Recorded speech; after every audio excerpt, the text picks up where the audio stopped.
The Little Prince, Chapter 5. As each day passed, I would learn, in our talk, something about the Little Prince's planet, his departure from it, his journey.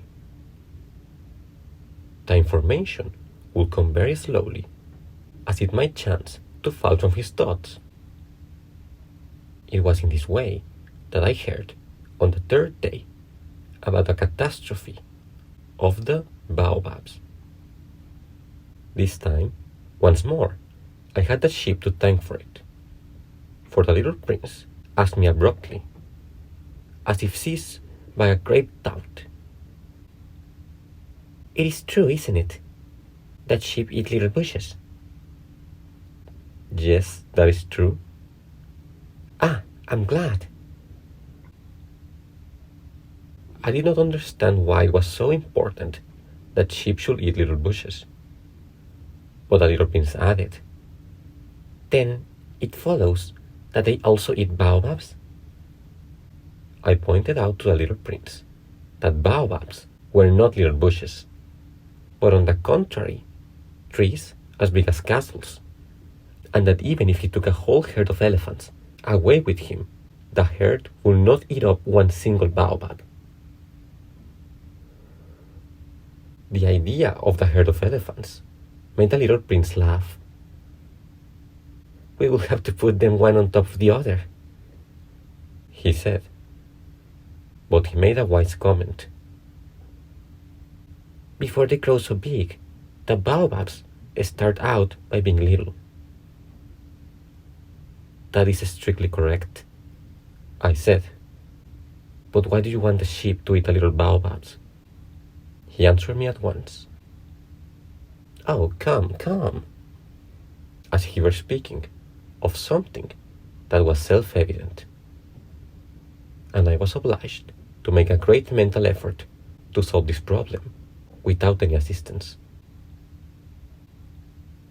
Indeed, as I learned, there were on the planet where the Little Prince lived, as on all planets, good plants and bad plants.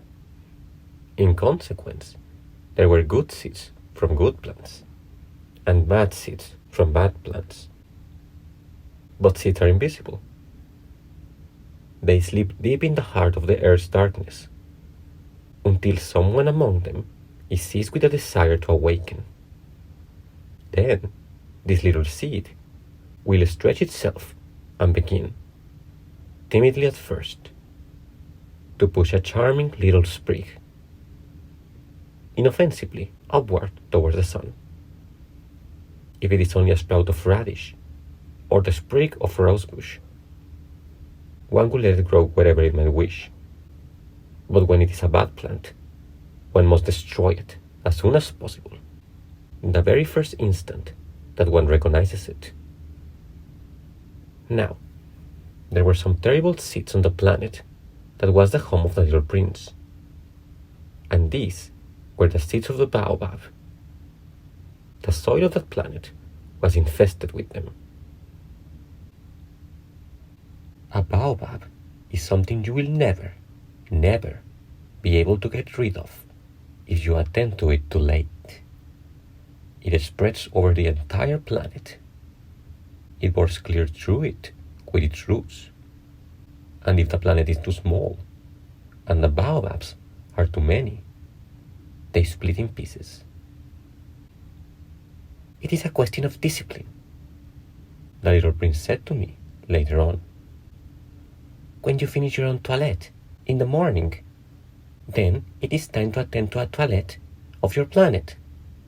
Just so, with the greatest care, you must see to it that you pull up regularly all the baobabs at the very first moment when they can be distinguished from the rose bushes, which they resemble so closely in their earliest youth. It is very tedious work," the Little Prince added, "but very easy." And one day he said to me, "You ought to make a beautiful drawing so that the children where you live can see exactly how all this is. That will be very useful to them. if they were to travel someday. Sometimes, he added, there is no harm in putting off a piece of work until another day. But when it is a matter of baobabs, that always means a catastrophe. I knew a planet that was inhabited by a lazy man. He neglected 3 little bushes.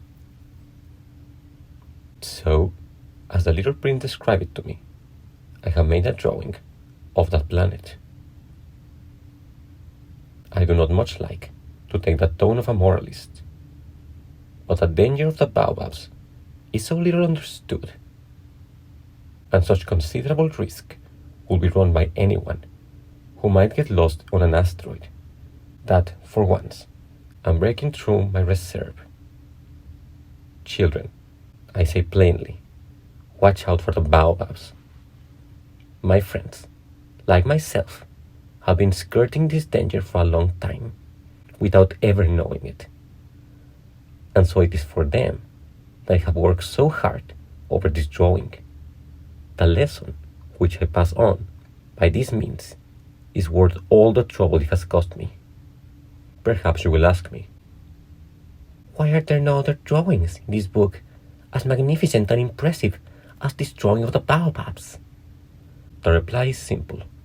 I have tried, but with the others, I have not been successful.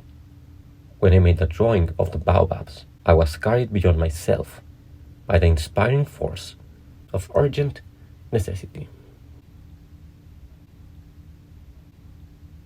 Thanks for listening.